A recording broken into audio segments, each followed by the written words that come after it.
Good evening. Good evening, everyone.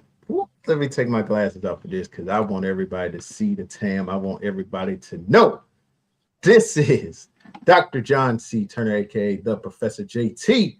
And without further ado, I would like to say thank you, God. Thank you, Jesus. Thank you to everybody that has supported the Doc Chat show. I told you a few weeks ago we were going to the next level, and we have hit that next level. We are thankful for so much support. All these great doctors over the past half of the year that supported the Doc Chat show. And now, without further ado, we are here with the incredible The Doctor Talker book. These amazing stories from six doctors have truly been a blessing for me to read, and I know it's going to be a blessing for you to read too. So, without further ado, let me go ahead and introduce the great individuals that are here on tonight. We cannot wait till you get to meet them.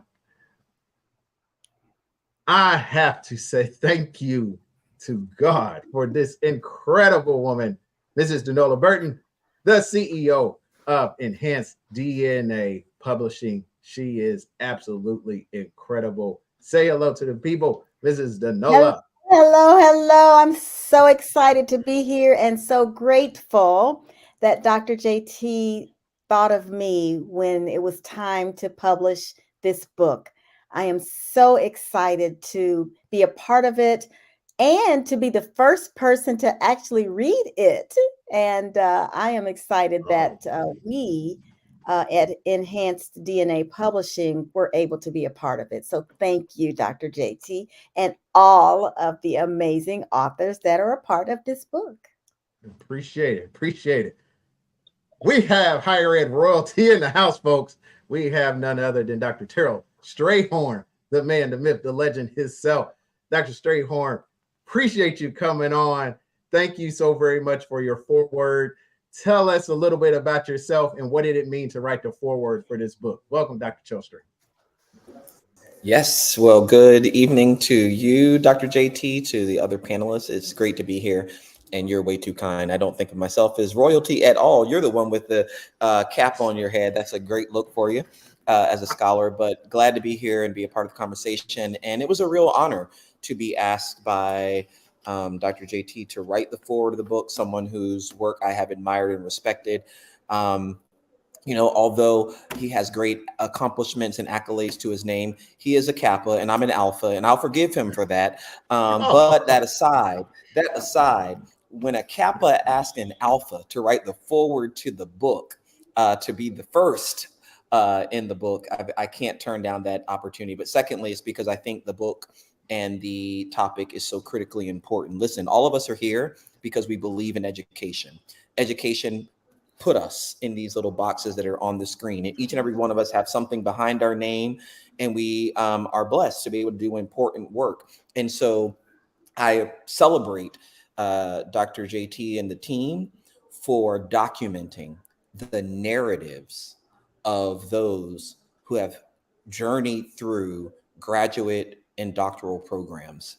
I'm sure I'll say it a million times in the time we have tonight. Listen, getting a doctoral degree is not easy. I don't care whether you get it online, offline, for profit, non for profit, paid a whole lot for it, or got it for free. It's a difficult journey. And that's why less than 1% of the population has a doctoral degree. And sometimes I go through myself and I look at all the people I know who have a doctorate, and I'm just, and it's easy to forget that it still is the highest degree that is awarded in our country.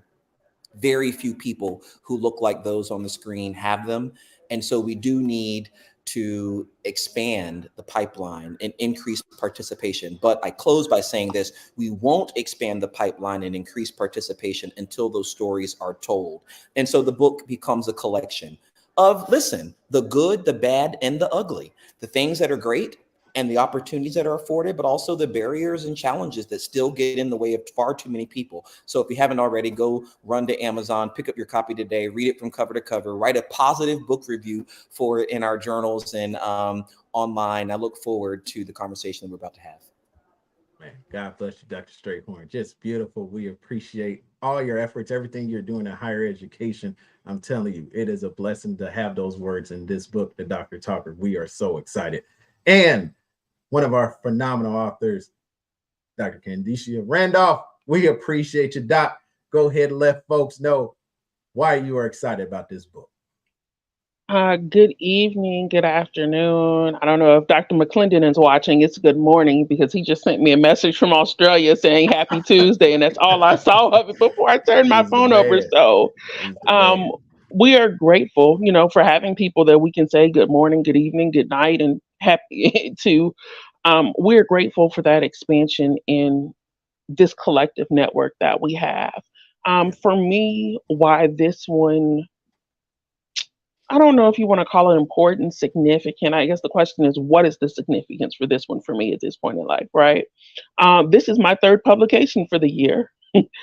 And each one of them has been vastly different. And had you have asked me 2 years ago in 2023 what I would be doing on, what is this, September 18th, I don't think I could have imagined that I would be telling you, oh, well, I'm doing, my fourth edition of the Doc Chat to discuss my third publication for the year. I think I would have told you were crazy. In fact, 2 years ago, I was still a doctoral student, and I was writing my final manuscript, which was my first publication of the year.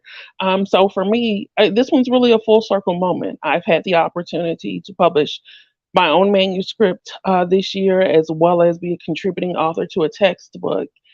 And now having the opportunity to share with the rest of the world how I got to that point. And I think that something Dr. Strayhorn said is very important.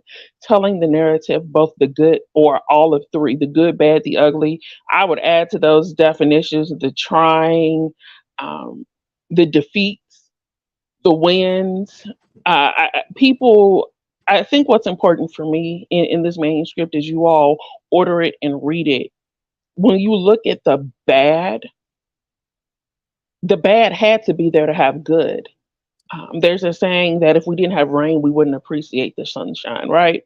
And if it were just given to you, if somebody just handed you a sheet of paper and they said, here you go, there would be nothing for us to write about.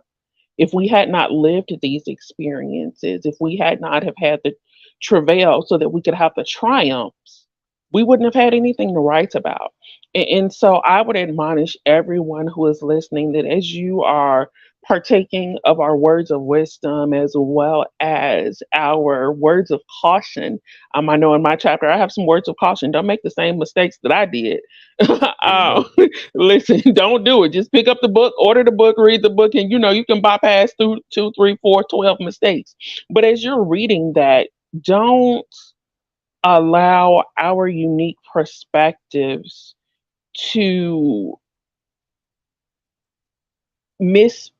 what word do I want to use here? Don't allow us to project our unique perspectives on you as an individual. And I say that not to say we had negative stories, but I want one thing that I talk about, and that's the title of my chapter, Run Your Race. It's your experience, everybody's doctoral experience, though there are common threads that are interwoven in every narrative and every story and every experience. There are also things that are unique to you. And so pick it up, read it, digest it, put it down, pick it up a few months later, read it, digest it, put it down, rinse, repeat, right? I have a coffee mug that says coffee, pray, repeat. Do the same thing with the book. Read, put down, digest, repeat. Because as you go along your doctoral journey, it will the words in the book and the nuances in the book and the themes in the book are going to hit differently. And so, I'm sure we'll talk about it tonight. But again, grateful that this rounds out an amazing publishing year for me. And I could not think of a better way to end the last third of the year. Love it. We absolutely love it. I'm going to tell y'all, folks, the doctors are checking in. We appreciate y'all. Folks that have been on the Doc Chat show. Dr. Norris, we appreciate you checking in. Dr. Whitty, he's checking in. We appreciate you. Dr. Wellington, hey, she's saying embrace all that experience, just like Dr. Randolph was talking about. And I'm telling you, folks, the good Dr. Ron, he is here. The great Dr. Hughes, she's in here. Let me tell you. And one of our authors, my frat, Dr. Trenton Watson, You got to read his story. I'm telling you, these 6 incredible authors, these 6 incredible stories are ones you want to hear. Now, Mr. Janola, you may love this. Let me show you this. This is my guy, Dr. Whitfield. This man already has the book, folks. He already has the book. I need you to go on Amazon to leave a review when you read the book. We give God the glory, because I'm telling you, it is not me. It is his glory that lets these stories be heard. And Dr. Watson, we see you. He's talking about it. Successful people don't drink from half empty glass. Successful people see the glass as a vessel to pour into. And that's what we're doing here with this incredible book. Now, we're not going to waste too much time. Let me see, Dr. Taylor. Can we hear you, Dr. Taylor? Let's get you off mute. Let's see if we can hear you, Doc. Can you hear you, Doc? I wish. Can you hear me? Just barely, man. You're just barely coming in. It's okay. It's okay. Let's do this. If you type something in the chat, I'll go ahead and let us know. So we're all good, Doc. We're all good. We got a couple other doctors that are tuning in. We'll go ahead and I'll pull you out of this, but that's okay. Let me know what's up in the chat, and we go make sure you get your words on here, because I got to know how he felt about writing his chapter in the book. My great brother, Dr. Taylor, we appreciate you. We appreciate you. Now, look, people, we already got to show you what this book has done. We just presented yesterday on Amazon.com. Also is on the Great Enhanced DNA website. Now, let me, before I go forward, if you are checking us out right now, hit us up in the comments. Let us know you're checking us out. If you're in a doctorate program, if you graduated from a doctorate program, if you're interested in the doctorate program, let us know in the comments. I want to know, every person that's checking us out, what doctorate degree you're either in or you went through. Why? That shows people this can be done. That's what the Dr. Talker does. It shows people it can be done. Now, let me show you something real quick. Mrs. Janola, let us know what your thoughts are on this, folks.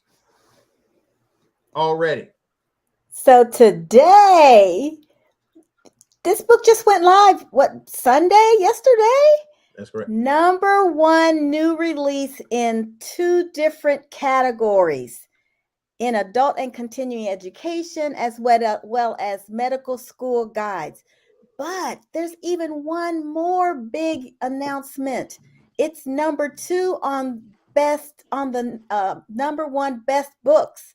So we need to order our copies of this book right away so we can get to #1 on Amazon's best books. So this is so exciting that in the first day we have received this kind of support.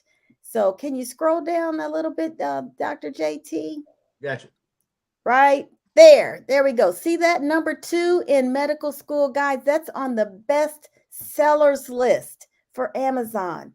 We want this book to be #1 in medical school guides, in the medical school guides for books, and in adult and continuing education, as well as the medical school, all of those categories that we want to reach the #1 bestseller rank. And then we want to be #1 on hot new releases in as many of these categories as we can. And we're already #1 hot new release in 2 different categories. So congratulations to each of the authors who are a part of this book. And you can see their names there. See where it says by John Turner, Kandisha Randolph. And if you click the and 5, you'll see the rest of them. Trenton Watson, Samaria Washington, Anthony Taylor, Zakia Gates, and then the foreword by Terrell Strayhorn. All of these amazing doctors have put their words into this book in order to encourage others who may want to take this journey. And some of you who are also doctors may want to take this same journey of getting your story published in a book. So Dr. JT will have more on that subject. But right now we are so excited about #1 hot new releases. And then look at there, we've got a 5-star rating already. It is so important to social proof that people provide their feedback on these books. if you order the Kindle version, it will come immediately and you can begin reading it. But I know we all want our paperback or our hard copy of this book. So you can purchase any of those three. But if you purchase the Kindle, you'll get it immediately. It may take you a week to get a hard copy or a paperback book, but the Kindle version is available now. You can read it on your iPad, your phone. All you have to do is have the Kindle app. You don't have to have a Kindle, just the Kindle app. And you can read the book there. So please, please, please, if you have not ordered the book yet, we can put the link in the chat on LinkedIn. And we want you to get your copy of this book so we can keep this status of #1 hot new release and then get to the bestseller #1 ranking. Love it. Absolutely love it. Dr. Taylor wanted to jump in there and just say he's very blessed and grateful to be a part of this amazing community of doctors who want to inspire others and become doctors themselves. We appreciate those words and we appreciate him being here very much. And I'm telling you, folks, you know the folks are tuning in. You know they checking us out. Dr. Watson, hey, man, I Look at appreciate God. you very much. I'm telling you, it's your story in here, my God. brother. It's your story that Yeah. you're utilizing. And as I show some of these comments, I want Dr. Terrell Strayhorn, when you see a doctor get done, knowing that you even got your doctorate degree done as well, what does it mean to you?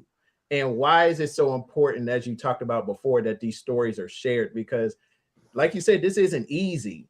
But what I have noticed is a lot of people don't want to share their story. And why is that? It's a great question. And certainly, again, welcome to everyone who's in our listening audience, those who are joining. It's not too late to forward the link to somebody, get more folks to join and tune in, or to click the button and share it on your own page.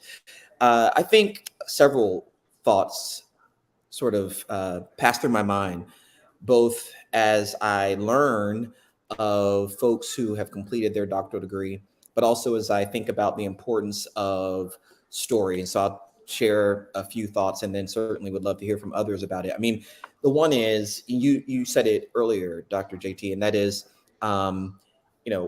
in my career as a professor at lots of institutions, both ones where I worked physically and those where I'd served on doctoral committees, because there are lots of students out there that are studying historically Black colleges and universities, studying sense of belonging, studying the experiences of men of color. All of these are areas in my wheelhouse. And so serving on these committees, as I said earlier, I know that each and every one of us have a story. And as was mentioned, some of them are successes and accomplishments, but there are also setbacks and challenges and barriers that we confront. And so, I think one is just to honor the fact that there are those of us who enter these programs, and when you enter them, they can seem to last forever. And like there's no light at the end of the tunnel. And when I see one of us, any of us complete anywhere, I get excited because it just means that one, as we all put on our email and sometimes say it on social media, there's another doctor in the house, and that's excited. That's exciting. The other is because I'm just excited for the world, because when you have a Black doctor, and there's so many in the room who have doctorates in education, doctors in psychology, doctors in sociology, all of the fields, when we produce more doctoral degrees of color, especially Black doctoral degrees, what it means is there's new possibilities for that field of research and scholarship, because our lens is different. It is shaped differently. The cultural competence that we bring to our work is going to indelibly shape and change the field, the kinds of questions that will be asked, the kinds of methods that will be used, the kind of data and evidence that will be uncovered. So I get excited just thinking about how the field of research and scholarship will be changed. The second is this: for every one doctor that's produced, I don't know, dozens of other doctors of color are produced, because we go on to not only support one another and encourage one another and lift up as we climb, but also for those of us who enter the academy, we serve on committees. We serve as dissertation, formal and informally, as readers of dissertations for fraternity brothers and sorority sisters and church members and cousins and aunties and uncles.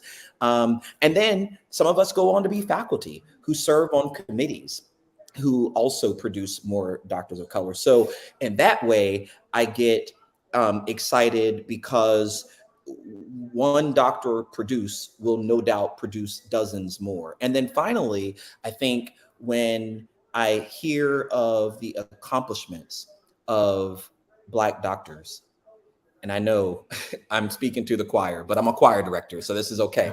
Listen, y'all, I know that for every doctorate that is achieved, that behind that doctor stands a village of people, supporters. So it's not just important to the doctor, but there are moms and dads and grandmas and grandpas and pastors and mentors and cousins and next door neighbors and littles and biggies and all of the rest who are going to celebrate that moment. And as you said, JT, when your protege sees you complete the doctorate, it inspires in them a desire to reach higher. That's what the Obama's Reach Higher initiative was all about, to reach higher and to go higher.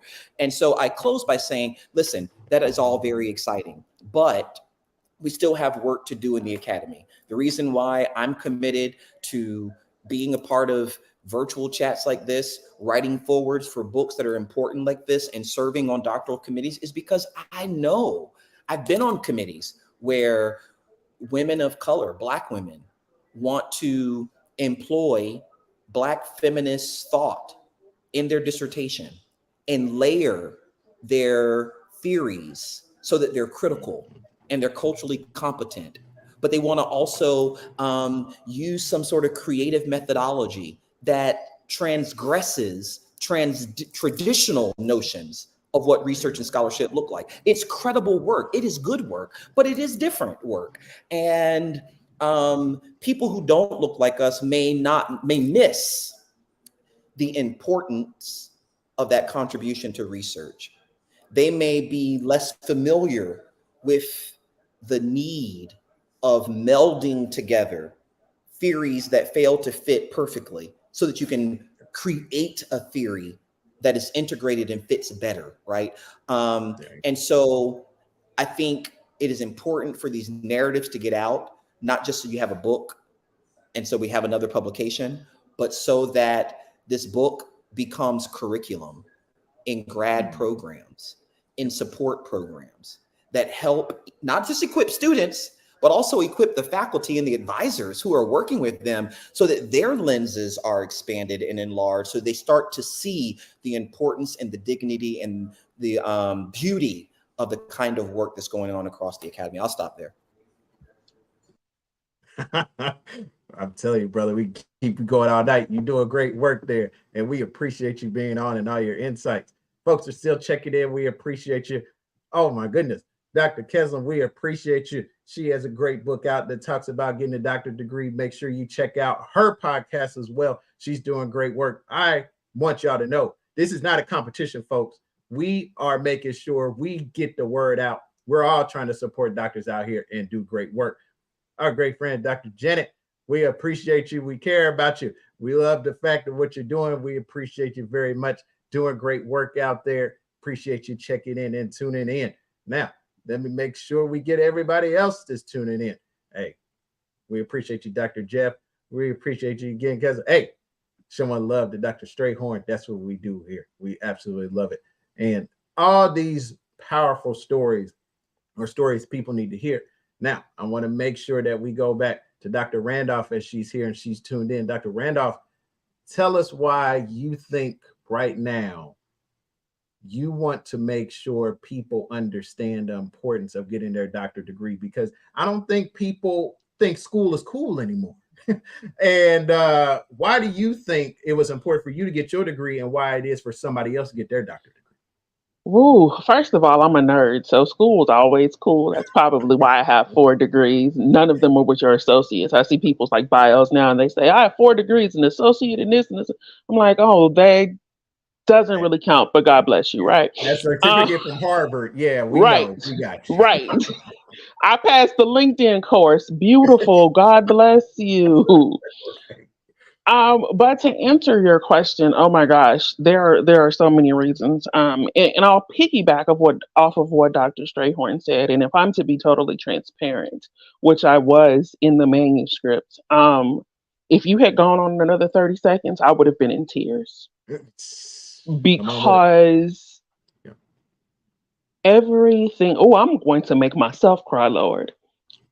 Yeah. Everything you said is my why.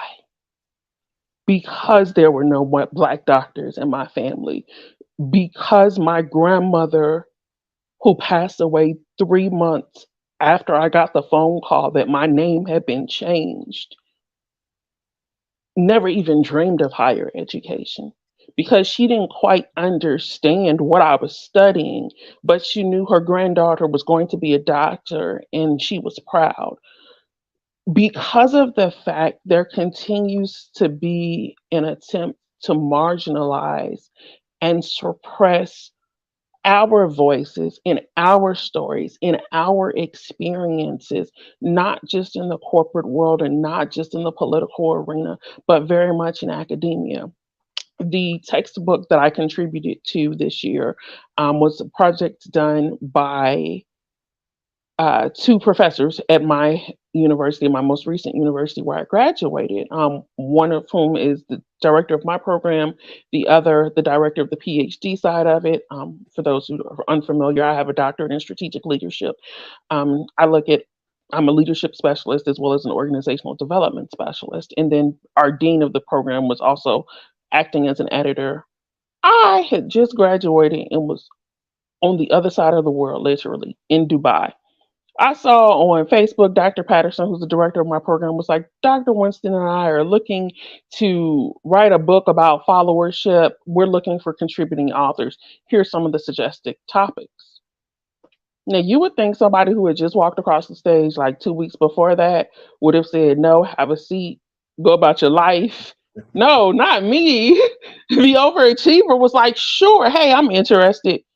Okay, great. I'm adding your name to the list. Adding my name to the list. Oh, okay. Well, that's beautiful. So, I'm all in at this point. But at that point, I knew that I was already planning to publish my manuscript. And so I brought my brother on the project, fellow doctor of strategic leadership, someone who's near and dear to my heart. He's my big brother. And so I said, hey, I'm looking to participate in this, right? But as I read the topics of what was being covered in the manuscript, of course, they talked about the definition of followership and they were talking about a biblical perspective. There was one good chapter that looked at like the matrix and KPIs for whether or not followership is effective. But as I'm reading and I'm reading other people's suggested topics, I'm like, we're not going to talk about culture and race and how that's a mitigating effect on followership. I said, okay, well, the little Black girl from the south side of Chicago, this is what I'm writing about, right? Just one of my articles that I had published while I was a student looked at the cultural and racial implications of the full range leadership development model. As an academic, I specifically look at the remediating effect of culture and race on leadership and on org development because our stories are different. And they're not just different because of our skin color, they're different because our skin color defines our lives. Tweetable right there. That's beautiful. Our skin color defines our lives. And understand that your skin color defining your life because by virtue of having more melanin, you're treated differently has negative connotations, but it doesn't mean your life has to be negative. It means that I have a responsibility to myself, to my nieces and nephews, to all of my siblings who are all younger than me, to understand that because I'm Black, I communicate differently, I see things differently.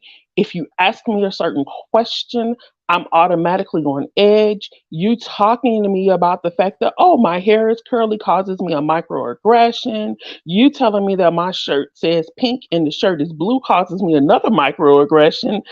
It's the brand, people, right? Yeah.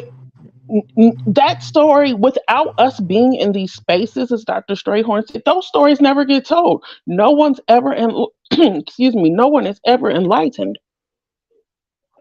And so for me, that's why it had to be done. It had to be done because no one's ever going to voluntarily tell our story.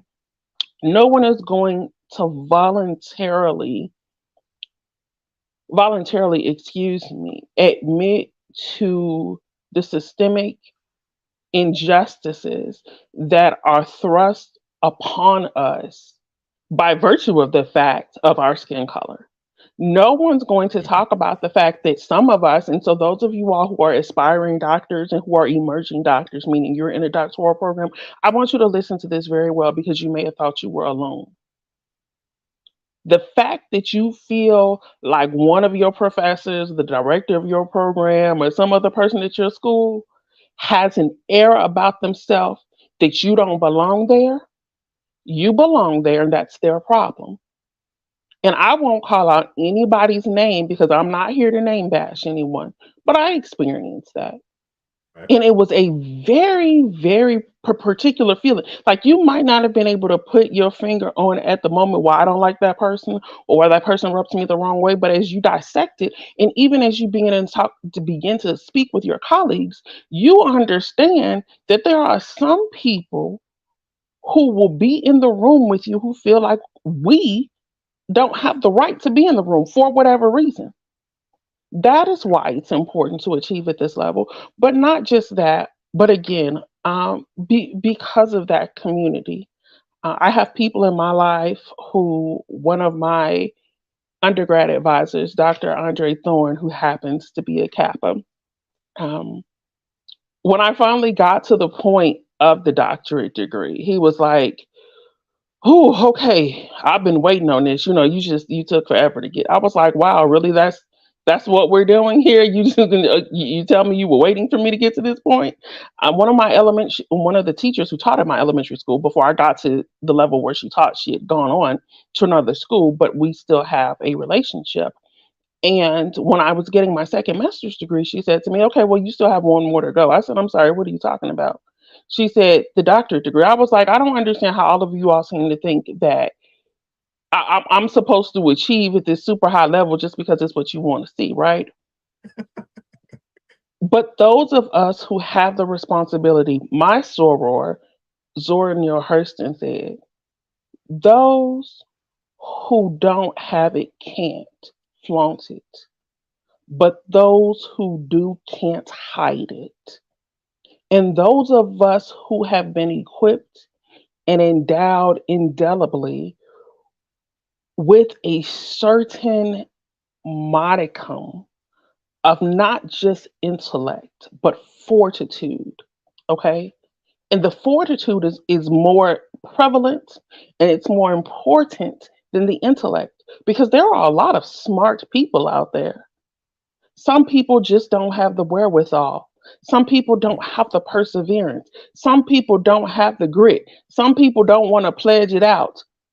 Only used in legal terms. Legal. That's it. Legal terms. They don't want to do what it takes to get there. Mm-hmm. But those of us who can and are willing, we must. Good. Our ancestors didn't die for us to be mediocre. Like, I don't like average. I don't even know how to be average. I tried. I failed at being average. After graduation, I said, I'm going to be average, and I failed miserably. And so that's why it's important that we don't just tell our stories, but we tell them authentically and not the whitewashed version of authentically.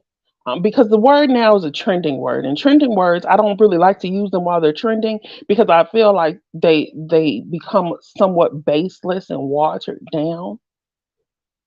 but the raw version of ourselves, the Black version of ourselves. I used the phrase in my chapter when talking about something specific. I said, well, I didn't want to do this particular thing because I didn't want those problems. And understand that the way I phrase that is a cultural nuance. Thank you, Dr. Rodney. It's a cultural nuance. And I need to be me. And so for me, not just telling my story, but telling my story the way it happened, in my voice, and my voice not just being cultural, but being overly intellectual and overly academic.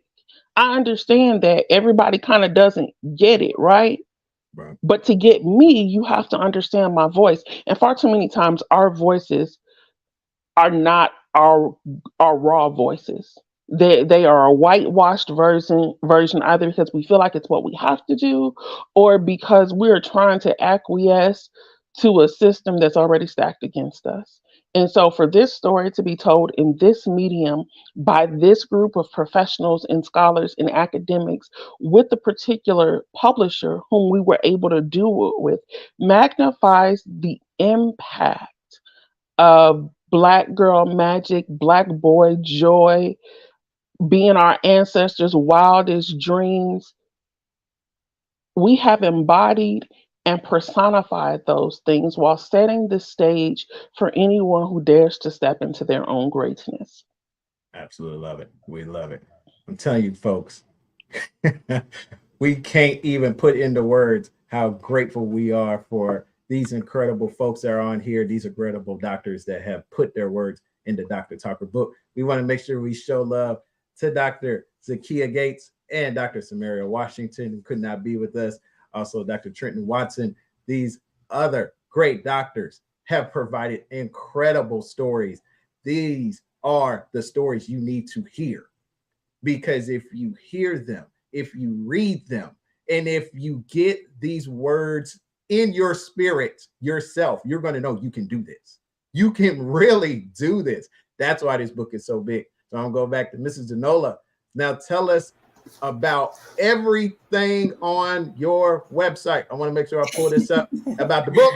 And also, you are the publisher. You are a Black woman, Black excellence. I want folks to know how they can get in contact with you, because I know folks are like, I'm ready for my book. I need a Black publisher. You are it, lady. You are it. And we appreciate you. Why, thank you, Dr. JT. I don't know how many of you know me or follow me on LinkedIn or anywhere, but I actually am a scientist by background. I have a bachelor's and a master's in biology. I didn't get the PhD, but I still am a scientist. Worked at Eli Lilly and Company for 27 years, transitioned into human resources about halfway through my career, and fell in love with the work. I retired from Eli Lilly and Company in 2017 and started my company called Enhanced DNA, which stands for Develop, Nurture, and Achieve. We develop and nurture individuals and organizations so they can achieve their objectives. And after I started my own company, I wrote a book, but I didn't enjoy writing the book. What I realized was I enjoyed putting it together.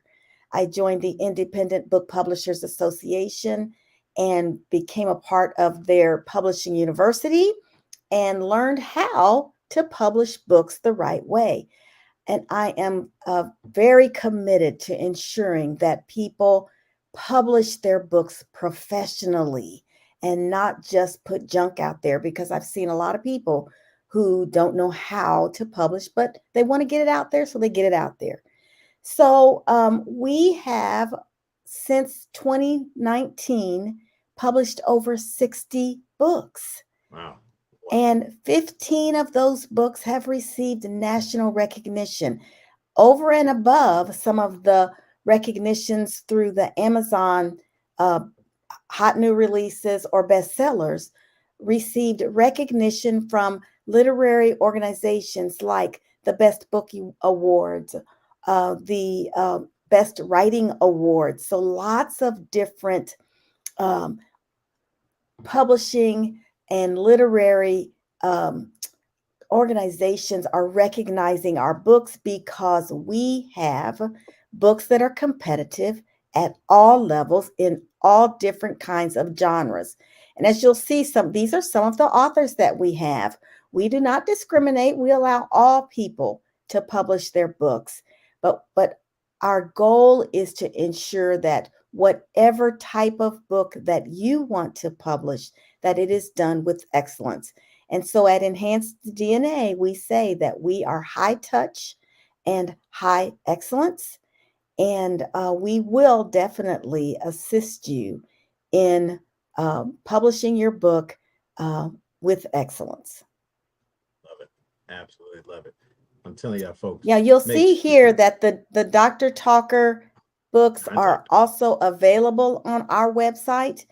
This is very important if you want an autographed copy from one of the authors that is a part of this book. And you can order your book here. Give us the name that you want the autograph to be signed to, and then who you want the book autographed by.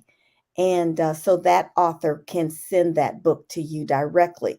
Of course, when you get it off of Amazon, you'll get the book shipped directly to you. You won't have the opportunity to get it autographed unless you know that author and can get in contact with them directly for your autograph. That's good. That's good right there. Telling y'all, folks, make sure you check out Enhanced DNA Publishing, the incredible, incomparable Mrs. Danola Burton. We appreciate you so very much. I'm telling you, folks, people want it to be done right. This woman is doing it right for you. I'm telling you, you need to be in contact with her. Now, we're going to let Dr. Terrell Strayhorn come. I want you to talk about some of the work you're doing, sir. I know do good work is still making great things happen. I know you got some great publications out. Just go ahead and let the folks know what's going on, my brother. Hey, there's a lot of people on this call right now, and we appreciate it so very much. Everybody keep chatting with us. Keep letting us know you're checking us out. We're going to give the stage to Dr. Terrell Strayhorn. Let folks know what you're up to.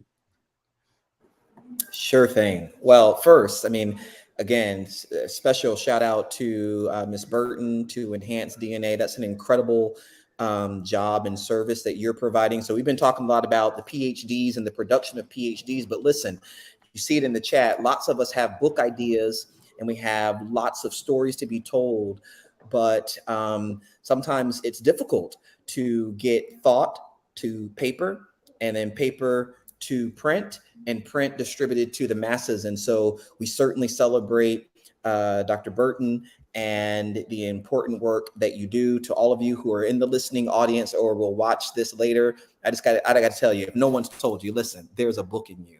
Everybody's got one. I mean, that's good. Even if you've already written one, there's another one. And if you didn't have one, all you had to do is listen to Dr. Randolph tonight, and she gave you about 10 things you could put in a book. Then call up Dr. Burton and get it published. Because here's the other thing. I meant to say this earlier, why the narratives were so important. When Dr. JT reached out and said, hey, Doc, would you write the foreword to this book? The reason why I knew I was likely to do it, other than the fact I respect him, I knew that the authors had done important work, is narratives and stories have always been a part of, I'm gonna borrow it from Dr. Burton, have been a part of our DNA. You know, I learned a lot in school, but if you've ever heard me give a public lecture, I usually close those with a story that I got from my grandma. I learned a lot from stories from my parents, from my grandma. I know about a grandfather who I never met because of the stories. I know my great grandma had gray hair. It was almost white and she was blind. How do I know that? Through stories. I didn't live to meet her, but the story. So stories have always been a medium that has served Black communities well for passing along information. Stories got us through, brought us over. I see lots of shout outs to God is the animating spirit that is the author and the finisher of our faith. Listen, y'all, these hymns, Bible, all of that, whether you identify as a Christian or identify differently, stories have always been a powerful and important part, not just for getting the current generation through, but for serving future generations. So stories are really important. The question about what am I working on? I mean, everybody's been saying it all night long, so I got to give a shout out to it. I've been writing for about a decade now about sense of belonging, and sense of belonging matters. It correlates strongly and consistently with student success. But the evidence is clear. Sense of belonging matters more and produces greater outcomes for those who are situated to feel like they don't belong. Not that they don't belong, but they're positioned, situated, structured, forced, compelled, left to feel like they are impersonators, like they don't belong in the academy, like they don't have what it takes. And that's because of these structural forces like racism, sexism, homophobia, and all the other isms that collide together to push us away at the margin. And so I came tonight, other than to support my friend JT, to shout out the importance of this book in the fore, but I came to tell y'all who need to hear it, you belong here, right where you are, in that doctoral program, at that institution, in the academy, in that role. You belong here. You matter just as you are. You don't have to change your hair. Listen, y'all, I didn't take my cap off tonight just because he told me jump on this screen. I was like, you know what? It is Monday night at 7 o'clock. I got stuff to do. I'm getting on this screen, my big glasses and my, just as I am. Now, listen, it's been a journey to get here. I didn't start this way in my doctoral program, but I echo the sentiments of everyone on the screen that I challenge everyone, encourage you to dare to be yourself and to bring your whole self to this work. That is a journey. I know it's easier to tweet and say it than to actually live it out, but we're all on this journey of growing and evolving to get to know ourselves. So when you come into the classroom and like Dr. Randolph said, you're asking, where is culture? Where is race in this conversation? If you can't say it out loud because it's not a safe environment, write it down on a piece of paper, pass it to your neighbor, put it in your discussion board, but somehow get it out. Where are the contributions of people of color to, business administration, to biology, to chemistry, and whatever your field of study is?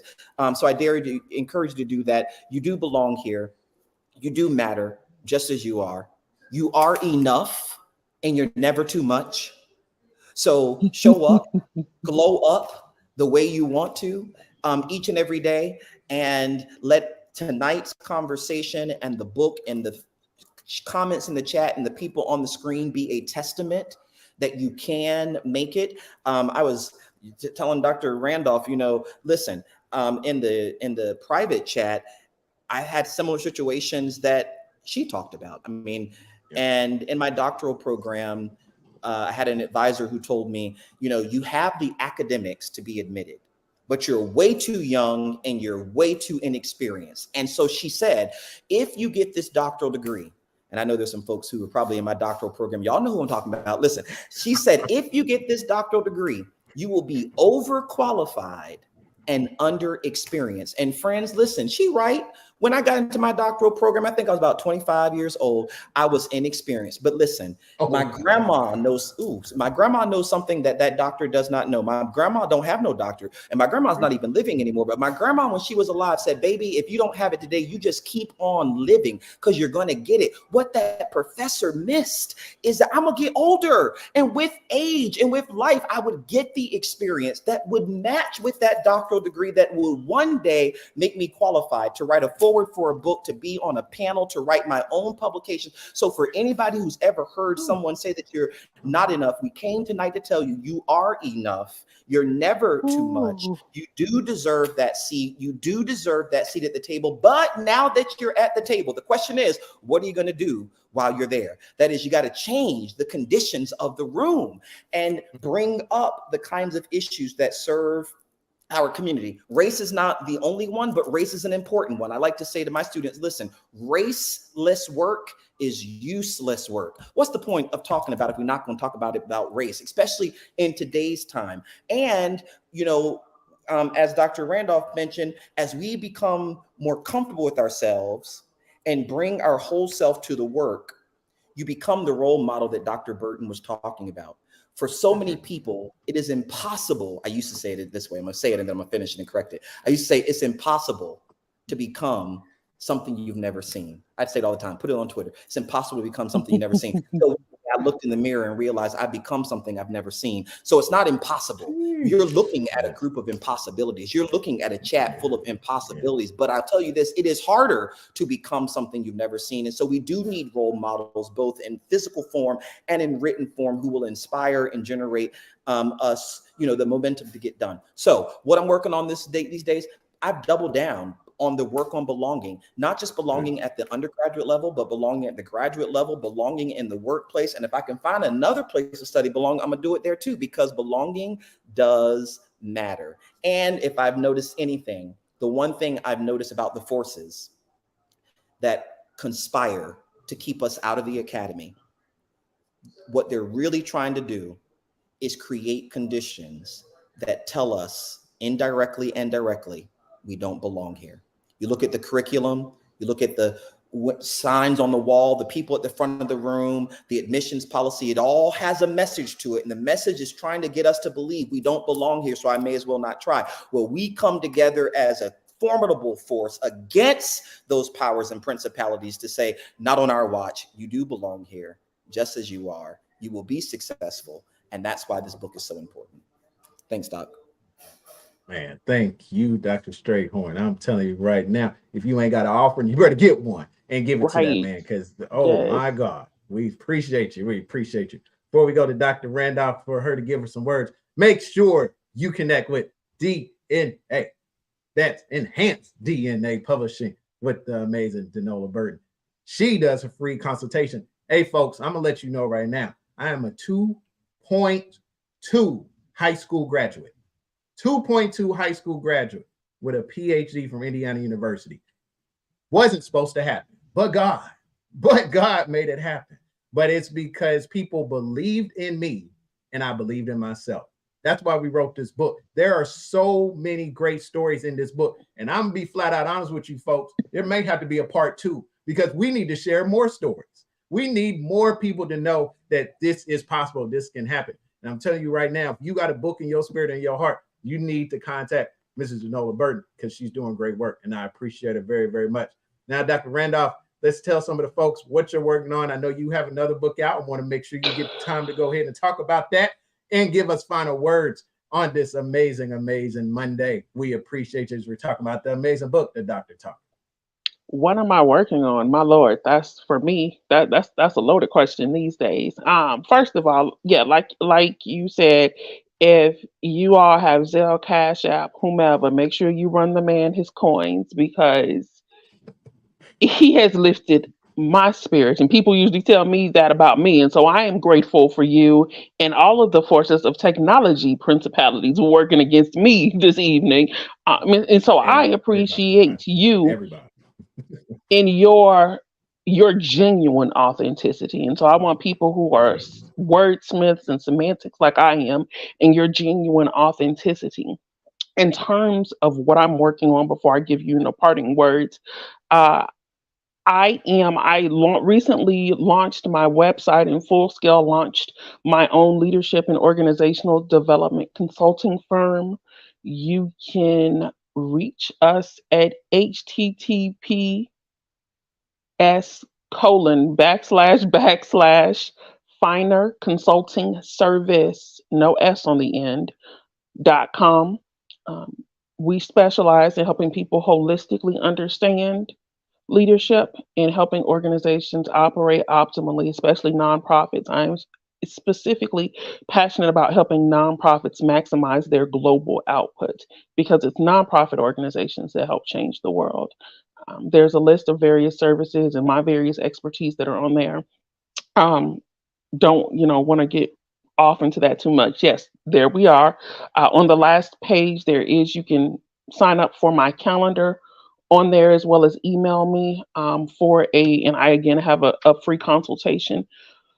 In addition to that, I do have another manuscript out, and I'm actually going to read from my own manuscript to echo the sentiments of Dr. Strayhorn. The name of that manuscript, and you can actually click where it says order Dr. Randolph's book. You can order the other manuscript. I'm going to read this very quickly because I think it really ties in what all of us are saying. And as he rounded out, it it reminded me that we have to continue to remind ourselves. He talked about stories and narratives. Part of my academic undertaking was learning effective communication skills. And the research shows that in communication, the most effective way to communicate with people are narratives because they find a touch point, they find a connection point. And because communication is more emotional than it is logic, what you impart by by both telling narratives and stories and receiving them stays with you longer. That's why you remember your grandmother's stories. That's why Jesus taught in parables. That's why Muhammad taught in parables. Okay. People teach in stories because the stories are a touch point to people's souls and emotions, and that's what they take with them. In the acknowledgement of my book, I say, I would like to acknowledge hereby that without God, I am nothing, and not a single solitary syllable in this manuscript would have been possible. I realize and I proudly stand as a beneficiary of the materialized dreams of an unconquerable people who refuse to stop forging ahead, stop fighting, and forego their rightful inheritance. I acknowledge that I am here by faith, the faith of my ancestors, the faith of those who love me, and the faith of those who never faltered in the belief that I could and would propel me to greatness. I acknowledge that my intersectionality of faith, academia, and passion is not an accident, but was divinely prescribed that I might do great things at the appointed time. Unashamedly, I acknowledge that I did not arrive at this moment alone, but that it is a complex composition that includes every chapter and season of my life and every person who has influenced and demanded nothing but extreme excellence from me. Finally, I acknowledge that the best is yet to come and that this is just the beginning of manifested greatness. And I wanted to take a moment to read that as we round out and yes, obviously tell you about the book, but really to put a glaze on that nicely baked bundt cake that we've cooked tonight. Understanding that living in your power and in your purpose, I love what I do. I love leadership development. I love organizational development. I learn helping people how to figure out being better at that and really understanding what leadership is. But I love doing it from the space of not just being Dr. Randolph. I mean, I love being Dr. Candicia Randolph, right? I don't know if you guys can see it, but I have a whole necklace here that I wear every day that says it.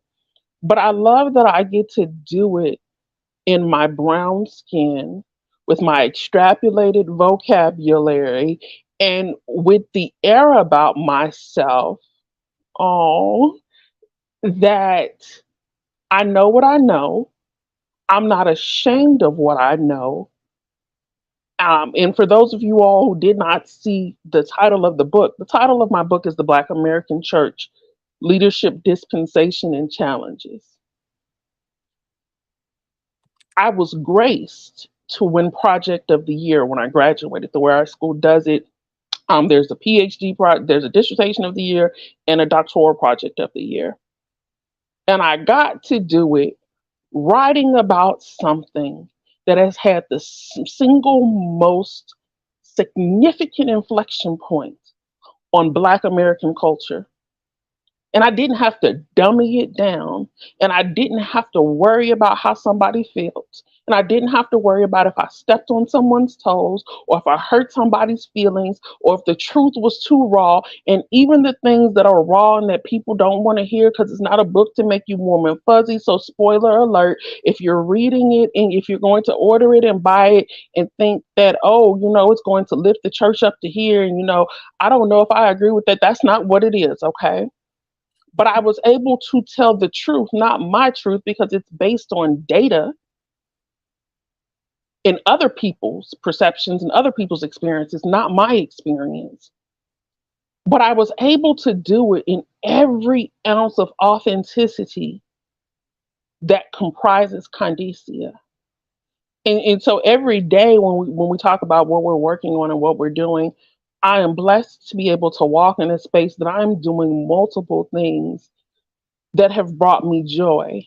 And I actually saw on Sunday night that the book, The Dr. Talker, was the number one new release in that area. And I was like, oh, but I was like, well, wait, I'm not going to tell anybody yet because those fluctuate. Being an author, I know how those fluctuate. And one day is this and one day is that. And then you get depressed, and I'm neurotic. So I look at stuff like every day. I have to stop that. I was driving myself crazy. But I understand how hard it is to break that top 100 category. I also understand how difficult it is to become a number one new release as well as a number one bestseller. Now, put a pin in it. Those are great, but those are based on monetary allocations. So if you got 500 family members who buy your book the first day it comes out, you can be number one bestseller. I've seen a bunch of Amazon people who say they're number one bestselling authors and they write garbage. This book is not garbage. And to tell you how impressed I was with the fact that it's a number one new release, I didn't even realize my name was second listed until Miss Burton stated. I was like, oh, it is. Like, I skipped past all of that. Like, I went straight to what mattered. Okay, didn't even see my name there. Right. The fact in this manuscript, there's more than just how to get there and how we got there. If I am to borrow from, as we say, to borrow from the old folks, if we had retermed this book, we could have called it How We Got Over. And the important fact and the important takeaway that I want you all who are currently in that struggle to realize is how you got over and that you got over. Mhm. Sometimes the murk and the miry clay and all of the obstacles and impedances and the transgressions and the transgressors, when it's all said and done, my mom used to tell me in elementary school, once you get that education, no one can take it away from you. I don't care how much you owe the government in a student loan. I don't care how much you're hated on. Once that degree is conferred, that degree, the knowledge, skills, competencies, abilities, the wisdom, and if you did the program right, that person you are on the other side is what matters. And so for those of you all who are listening, who don't know how you're going to write this next paper, you don't know how you're going to finish reading that chapter this week or the whole textbook in my program case, I don't know who thinks you should read a whole textbook in a week when you have a job. It wasn't a good idea, but we did it. You can get there. You will get there. It is not impossible to get there. I don't care that you're from the inner city, so am I. I don't care that you have children. There were people in my program who had kids. There were people in my program whose parents died. One of my classmates, her mom died. I don't know how she had the strength to go on. I prayed for her. We had a blanket made for her. But let me tell you something. If my mama had left this earth, I would have been done, okay? You can do it. Okay. You will do it. And the only person who's going to stand in your way is you. So I encourage all of you all to join us later. You'll see us somewhere in the country. Obviously, feel free to order my other book. But thank you, Dr. Turner, for having a vision, for making your vision plain. The Bible says, write a vision and make it plain that men might walk and not faint. And you made the vision plain. And you understood, unlike David did in the beginning, that you didn't need 10,000 people by your side. You only needed a few. And so we offer to you the same things that have been said both by us and again by other people on this call. You can, you will. It might be improbable, but it's not impossible. Absolutely love it. I'm telling y'all, folks.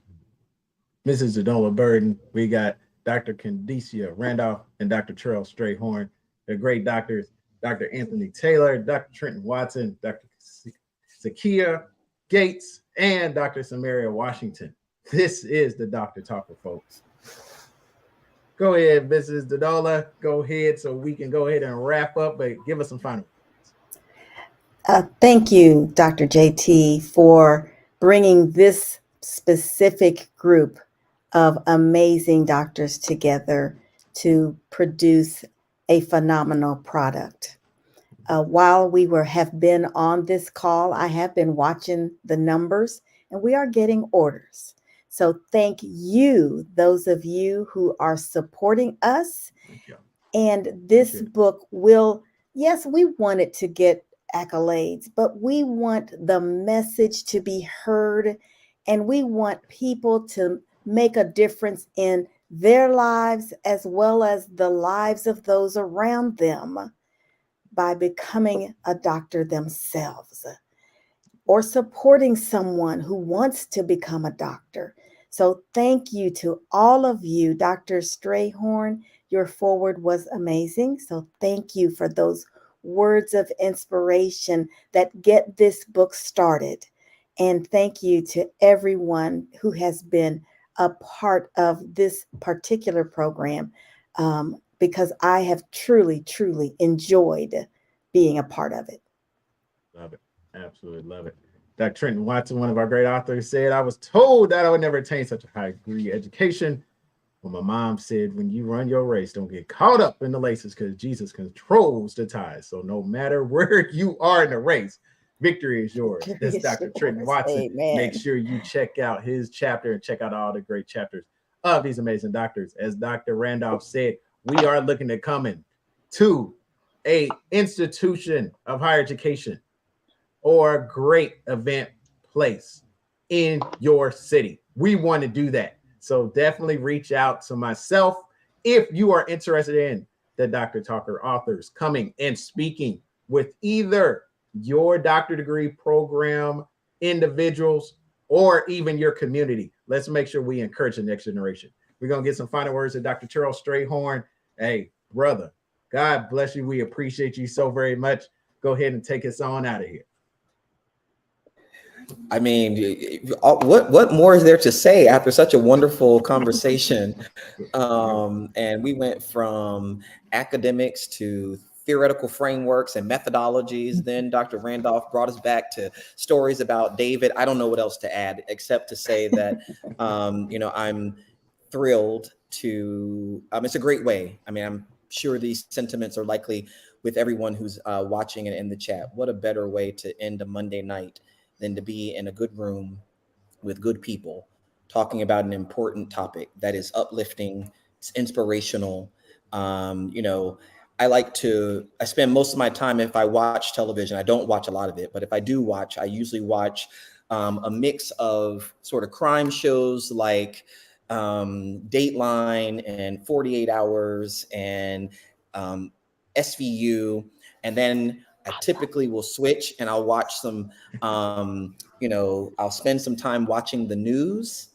And then when my brain is hurting and I need to do something that is senseless and mindless, I will watch stuff like South Park. Y'all don't judge. It's a safe space. Okay. So just comical stuff that makes you want to laugh. Melissa McCarthy and the like. Okay. So, or stand-up comedy. All right. So my point is this, if you look at the news, whether you're in my city or yours, you know what the narrative is about Black communities and Black people, that they were decimated and disproportionately impacted by COVID, that they're sort of wrecked with crime and violence.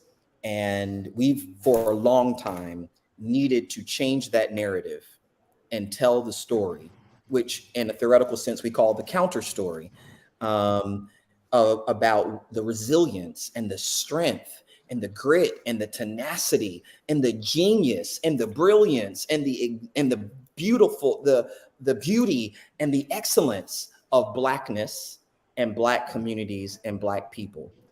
And there's a lot to tell in that story, but part of it is to tell the story of how 6 determined individuals accomplished their dream of becoming a doctor. And that's what the Dr. Talker is. And so, to close out on a Monday night, and to know To anybody who's dissertating, may the force be with you. Keep on writing, keep on studying. My grandma, if she was here, she would push me out of the way and start singing a song that words are, there's a bright side somewhere. Listen, don't you Somewhere. give up on that dissertation until it is done. I tell all my students, and there's several who tell me they're watching right now, a done dissertation is a good dissertation. Now, listen, you can go study abroad for 15 years and, climb in the trees and observe people, do whatever you want to do. That's a long dissertation. And sometimes you need to do ethnographic study. It's really important. It does push the boundaries of what we know. But at the end of the day, a done dissertation is a good dissertation. And the book is about people who were able to put a period on that dissertation and get her done. And they made significant contributions to their field. And as you've seen tonight, the story's not done there. You get to tell your story, turn it into a book, do more research. Dr. Randolph is cranking out publications. She probably got one she gonna do tonight. And so I'm simply trying to tell you that we all have something to do. But for those who are dissertating, hang in there. Listen, I know there's some active doctoral students in the listening audience or who will watch this. And I need to tell you, your ideas are important. They make sense. Yeah. You are not an imposter. If they never call your name, just remember what your name is. Remember that you had a purpose in a future before they ever had an opinion. So sometimes we just got to level set that people's opinion of our ideas and not just dissertation, but even because it's what happens in classrooms that accumulate to shape people's readiness for that big project. So to those who are still in coursework, listen, we got you. You got this, boo. Right. Keep on taking your got classes, do your discussion board, write your assignment, get it done. And I know that there are folks who experience in their doctoral program is like mine. It's impacted by life circumstances. So it's not just dissertating. It's not just taking courses.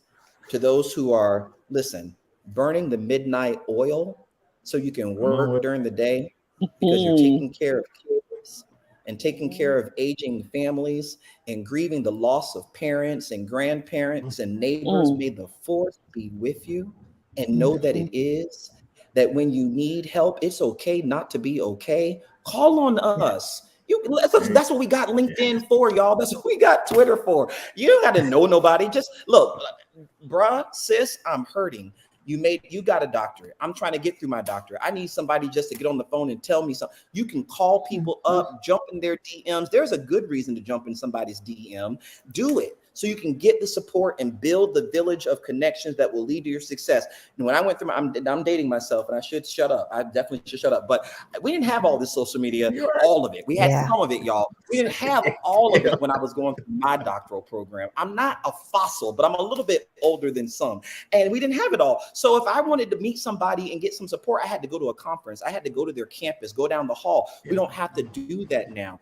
The other thing is I certainly affirm and celebrate all of the virtual writing groups that have popped up across the country.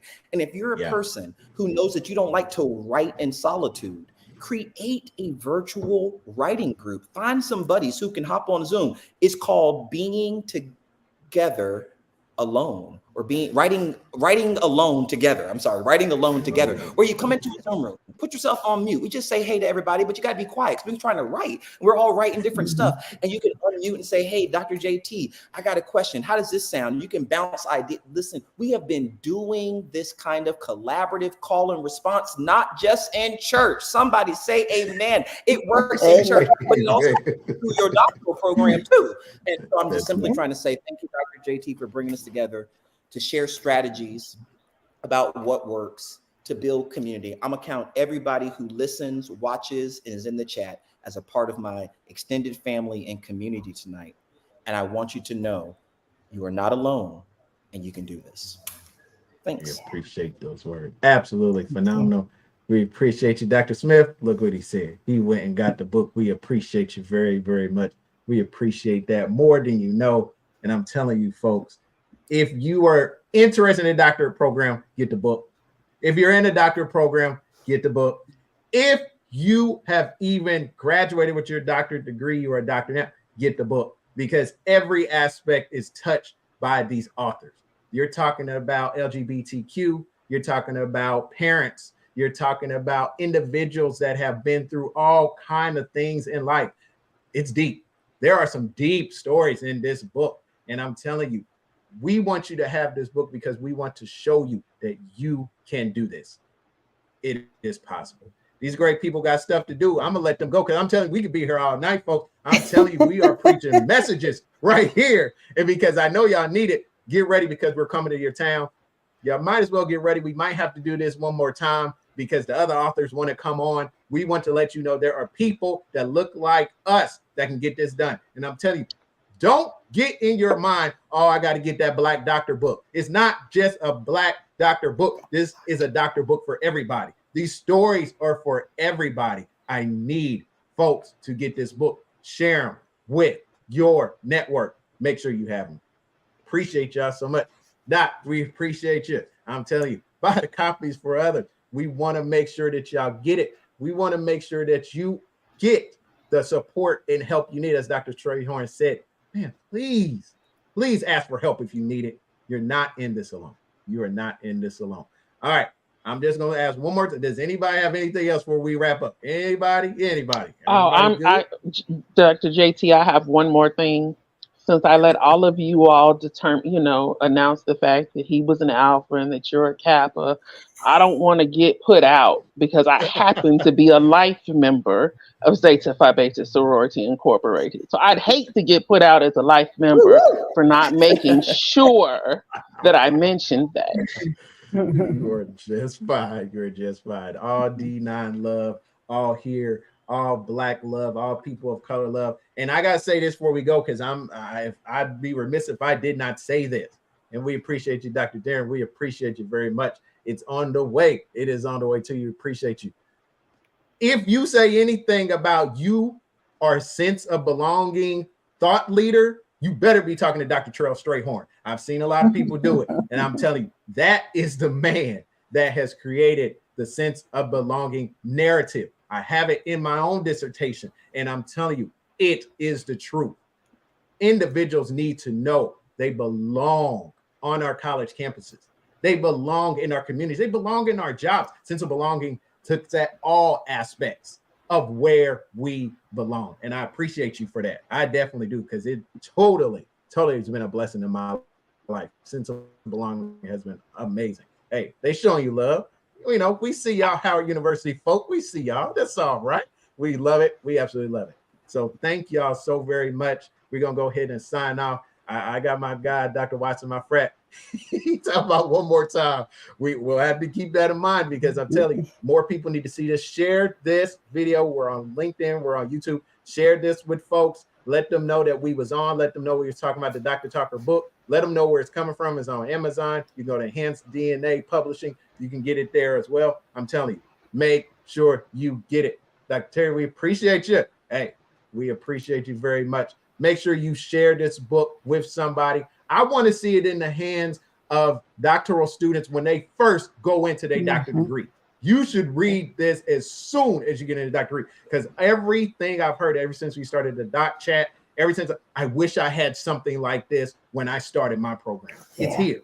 The Dr. Talker is the official book of helping you get through the doctorate degree. It is here. We thank God for this opportunity. Agree with these great individuals. They're incredible. This is Danola Burton, Enhanced DNA Publishing CEO. The incomparable Dr. Terrell Strayhorn. Make sure you know he's doing the good work. He does it, and we appreciate it. And the amazing Dr. Kanisha Randolph. We appreciate you so very much for the amazing work that you're doing. To all the great authors, to all the great individuals. Dr. Stephanie, we appreciate that. We appreciate you so much. The support is real. We thank y'all so much. Everybody that tuned in tonight, we see y'all. We believe in you. And I'm telling you, whatever you want to put your mind to, you can do it. God bless y'all tonight. And until next time, everybody, we say peace out. Peace out.